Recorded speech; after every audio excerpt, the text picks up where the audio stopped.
Bonjour tout le monde, ici Jean-Claude Audette de Québec. Je voudrais continuer mes petites capsules, mais avant, je voudrais mentionner que j'ai eu une demande à propos de cette peinture genre aquarelle.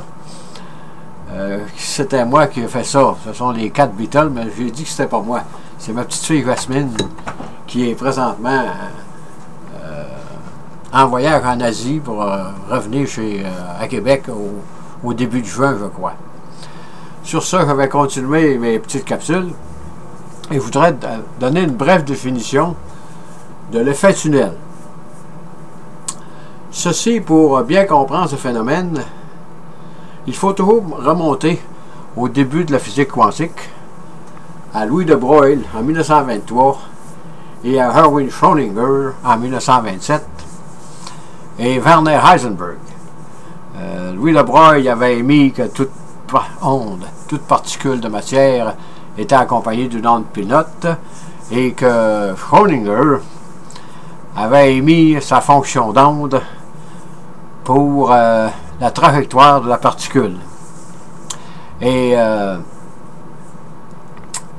Werner Heisenberg avec son principe d'incertitude et principalement la superposition d'états de Schrödinger qui explique un peu l'effet tunnel. Cet effet tunnel a été découvert par le physicien russo-américain Georges Gamow. C'est lui le premier qui a réalisé que l'effet tunnel pouvait se passer dans le domaine quantique. Qu'est-ce que c'est en réalité? C'est que les électrons, on prend les électrons, sont des particules négatives qui possèdent différents niveaux d'énergie et que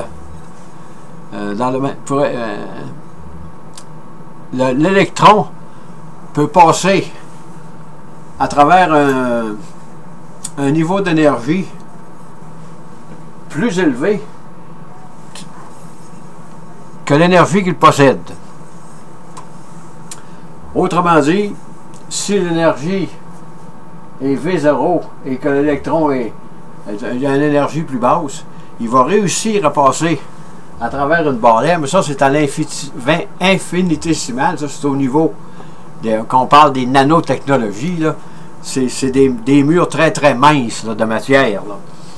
Et plus le mur est mince, plus l'électron va être capable de passer au travers. Comme on le sait au début de la physique quantique, les atomes ne sont constitués que de vide. Et il va réussir à passer à travers sans perdre d'énergie. Et vous voyez ici, là, ça c'est l'onde. Dans cette onde, l'électron est contenu dans cette onde. Quand il va frapper un mur, soit que l'onde va rebondir, ou elle va passer à travers. L'électron. Et dans notre monde, ceci ne peut pas exister. Si ceci existe, il faut utiliser des artifices pour être capable d'agir de la même façon que dans le monde quantique. Mais il faut déployer d'énormes efforts. Ici, mettons que je mettrais une montagne, là, où vous pouvez mettre un mur comme ici, là. Ou mettons que j'ai une montagne, un buton qui est, mettons, je sais pas, 10 ou 15 mètres de haut, là. Et je veux sauter par-dessus. Et j'ai pas l'énergie nécessaire pour être capable de passer par-dessus.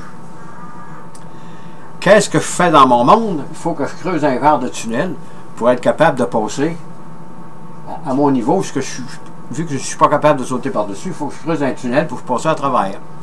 Mais dans le monde quantique, ceci se peut sans dépenser d'énergie. Et ceci, ben, ça va amener toujours des grandes découvertes, là, comme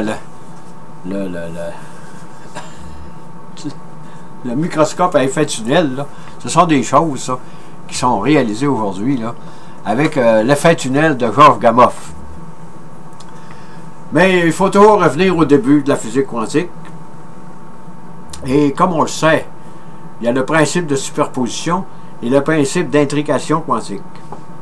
Autrement dit, c'est comme si l'électron se divisait en deux, une partie s'en allait de l'autre côté. Ça, la physique quantique, on peut... c'est possible avec la superposition d'états. Et quand il est rendu l'autre bord, l'autre côté de la barrière ou de la montagne, comme si vous voulez, là, il fait partie intégrante d'un tout. L'électron s'est divisé en deux, mais il ne peut pas rester de même. Soit qu'il se reforme de ce côté-là de la barrière, avec sa dualité, ou qu'il traverse de l'autre côté, avec son état de superposition. Et c'est sûr que c'est des choses qui sont très, très abstraites, là.